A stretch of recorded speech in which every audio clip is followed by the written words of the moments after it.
À la faculté de génie, on a expérimenté plusieurs choses. Ça fait longtemps qu'on est dans ça. J'ai parlé beaucoup du programme de génie mécanique, mais les deux programmes de génie électrique, génie informatique sont entièrement construits selon la logique de l'apprentissage par problème et par projet. Alors, eux autres, depuis 2001, il n'y a plus aucun cours, il n'y a pas de leçon magistrale, c'est vraiment que de l'APP mur à mur. Alors, eux sont allés dans cette direction-là. Les autres départements n'ont pas nécessairement suivi, et je dirais qu'avec l'expérience, au fond, ce que les professeurs ont vraiment compris, c'est que les modalités pédagogiques, ce sont justement des modalités. C'est pas des réponses uniques. C'est simplement de choisir la meilleure stratégie pour atteindre les finalités que l'on poursuit. Alors, pour certaines matières, par exemple les mathématiques, probablement qu'une bonne démonstration en bonne et due forme va demeurer la stratégie d'enseignement la plus efficace. Encore faut-il que les étudiants comprennent la pertinence de ces mathématiques-là. C'est là que, par exemple, l'apprentissage par projet peut devenir intéressant. Alors, dans la tête des enseignants, il y a des enseignants qui ont peut-être une vision un peu plus classique de l'enseignement, donc leçon magistrale, examen et tout ça. Pour certaines matières, ça va très bien fonctionner. Pour d'autres matières, ben, c'est d'essayer de créer des ouvertures, d'essayer de voir qu'est-ce qu'on pourrait faire autrement. Euh, je parlais des projets d'intégration. Donc, chacun de nos bacs ici, on a des projets d'intégration. Bon, c'est l'apprentissage par projet, donc c'est une modalité. Je pense qu'on peut aller plus loin encore avec ça. En ce moment, de la façon que je l'explique de façon un petit peu caricaturale, c'est comme si on a 5 cours dans une session et ils ont essayé d'identifier le dénominateur commun le plus pertinent pour ces 5 cours-là.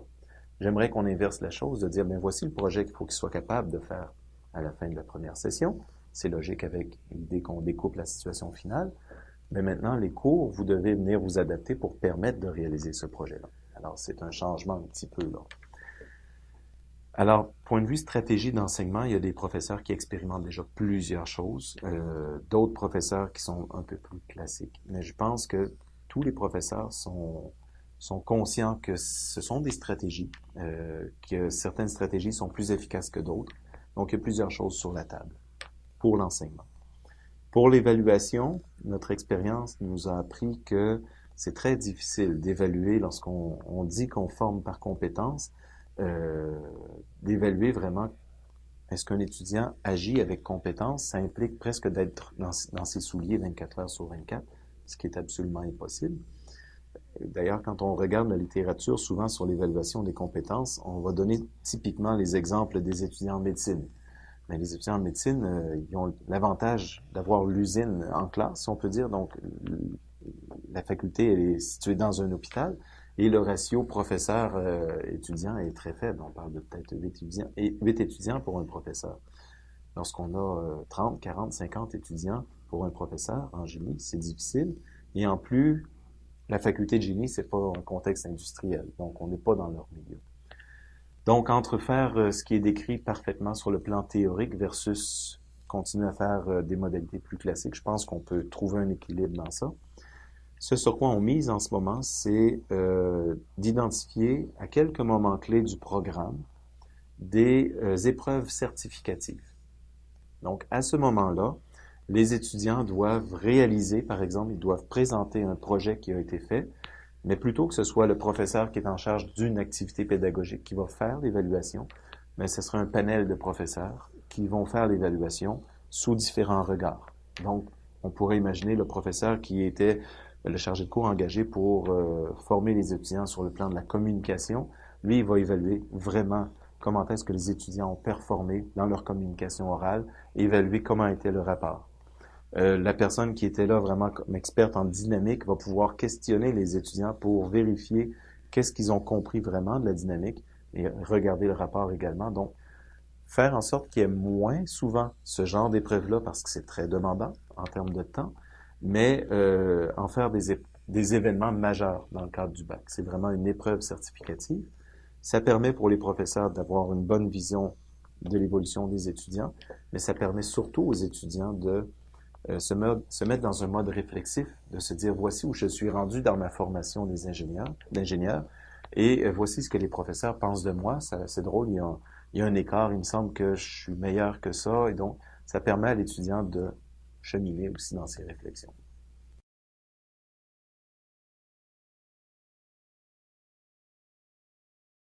Que le professeur qui a supervisé directement les étudiants dans la réalisation du projet, le professeur ne participe pas à l'évaluation. Donc, c'est vraiment d'autres professeurs qui viennent examiner. Par contre, c'est vraiment très, très, très énergivore en termes d'énergie, en termes de ressources, en termes de temps. Alors, il faut vraiment cibler ces événements-là, qu'ils soient pas trop fréquents.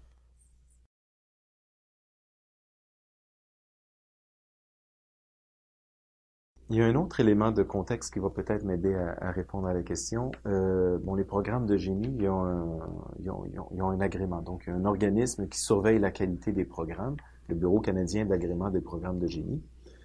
Et ils viennent de changer leur façon d'évaluer la qualité des programmes. Avant ça, on devait faire la démonstration que le programme contenait suffisamment d'heures en mathématiques, en sciences du génie.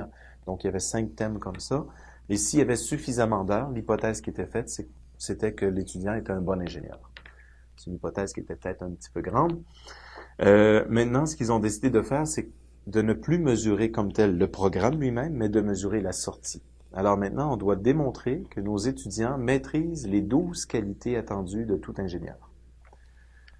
Alors si on a la démonstration à faire que nos étudiants maîtrisent les 12 qualités, on ne peut pas s'imaginer qu'une épreuve certificative va permettre d'avoir un regard sur chacune des 12 qualités. Ça nécessiterait trop d'énergie, trop de ressources en même temps. Donc, une épreuve va permettre de venir évaluer certaines qualités, 3, 4, 5 qualités peut-être en même temps. Alors, à ce moment-là, si on veut couvrir les 12 qualités puis avoir finalement des preuves, des démonstrations que les étudiants maîtrisent ces 12 qualités-là, ça va nous forcer à prévoir des épreuves certificatives à une certaine fréquence. Je dirais assurément pas plus qu'une par session, ce serait beaucoup trop, mais ça pourrait être typiquement une par session, ou encore on pourrait penser notamment les 2 premières sessions où il y a beaucoup d'adaptations, les étudiants doivent apprendre le mode universitaire, doivent découvrir nos modalités d'évaluation et tout ça. On pourrait se dire, ben, après les 2 premières sessions, juste avant que les étudiants partent en stage, ce serait vraiment un bon moment. Ben voici, on prend une photo de leur préparation pour cette première année-là.